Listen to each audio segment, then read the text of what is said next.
IHT Wealth Management. Steve, good to see you. Good to talk with you. How you doing? So what are your thoughts on how much of the short-term disruption this is to the economy? Because obviously we're getting some numbers out tomorrow. Short-term disruption for sure. What are your thoughts? Short-term disruption, no doubt about it. But we've been telling all of our clients and all of our investors, you have to invest in this situation as if we're going to get through it, because we will.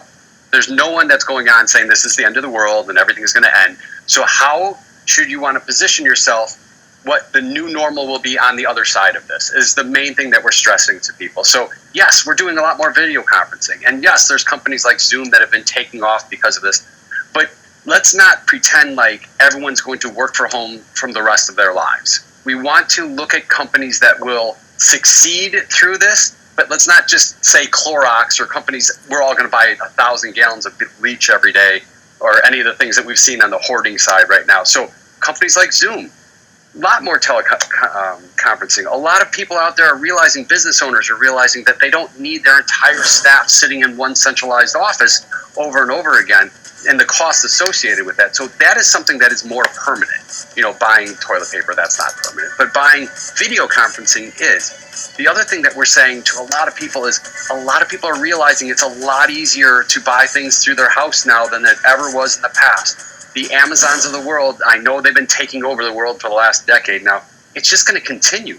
Would you want to go to a store right now? Most people, certainly in New York and Chicago, don't. That's not going to change. And so we're seeing fundamental shifts in how people think, how they buy, how they shop. And those trends, it's hard to see those reversing overnight. The other side, though, you got to keep in mind here. Right. Sorry, go ahead. Sorry. Well, let me just stop you right there, because you talk about, the new way of life, and it's so true, because we're using Zoom video. I mean, even the kids are using it for schoolwork, and we're using it for conferencing. Teledoctor was another name that you had on your list. Microsoft. I don't know if you liked Slack in there. So the question is now, as the new world goes on, are these names that you would pick for the long term because of people's new habits? They are what I would pick for the long term, but they're not all going to stay how they are right now. Again, Clorox, toilet, Staples, they're getting overinflated right now. That's going to change. It's going to go back to the normal, boring world that it is. Retail, you have to stay away from retail. It was dead before. It is doubly dead now. It's very hard to pick any true winners in the retail space, how it is right now. But if you really wanted to go the other end of the spectrum, you really wanted to take advantage of people that are not talking about right now or scared to talk about right now, go buy yourself 2 energy companies, 2 hotels, 2 casinos, and 2 airlines. Yes, Boeing. Your previous guest, I love the idea of Boeing. They're going to be around forever and ever. Government won't let them fail. They just can't. But you go and grab 2 of each of those, and you're positioning yourself. It might not feel good to buy them right now. Don't get me wrong, okay? But you go and get in those right now. Those are companies that will be around in the long term. Do you think Hyatt's going out of business because they're going to have a lull for the next few months? Do you really think they're going out of business? Do you think people are going to stop using airlines in the future?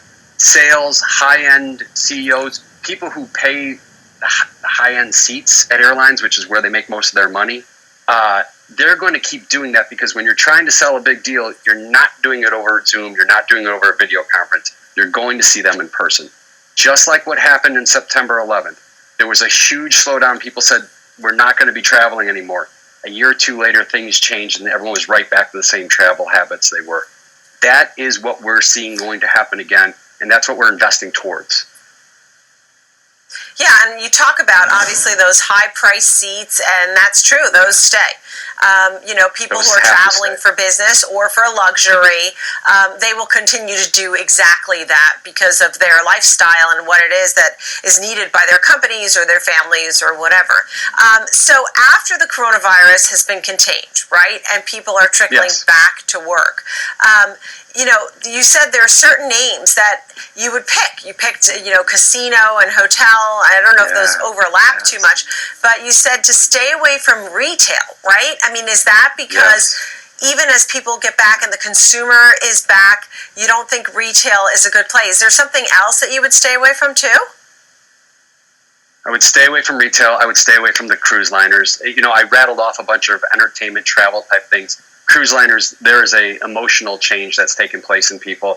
This isn't the same as me saying, or someone saying, let's go back and get on the airlines, which people will do. Jumping on a cruise trip, that's something that's usually booked way in advance. It's going to take years for that emotional reaction of what took place to wear off. So that's one of those contrarian plays that I would avoid at this point. Retail, I've beaten it up a bunch over the years. I've been right when I've beaten them up over the years. No one's going back to big retail stores, and this is just kind of like a double whammy on top of them. It's so much easier to buy from home. So Amazon Zooms, anything that makes your life easier that you can do from your home, yes. The other thing that we're concerned about is we've been looking in the commercial real estate market. That's one area, especially the big cities like Chicago. It's harder and harder to justify condensing a lot of people down in one space when you can offshore a lot of them to, say, suburbs or other parts of the country through video conferencing like what we're doing right now.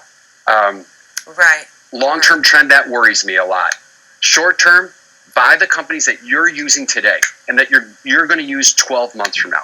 Invest as if we're going to get through this. So we are using Zoom-type companies. Those companies will succeed. Whatever you do today to do your shopping needs, buy that company, because that's where you're going to find opportunities as things continue to grow. Right, and eventually things will get back to normal. We just have to be patient. Steve Dudash, thank you so much. Yeah, indeed.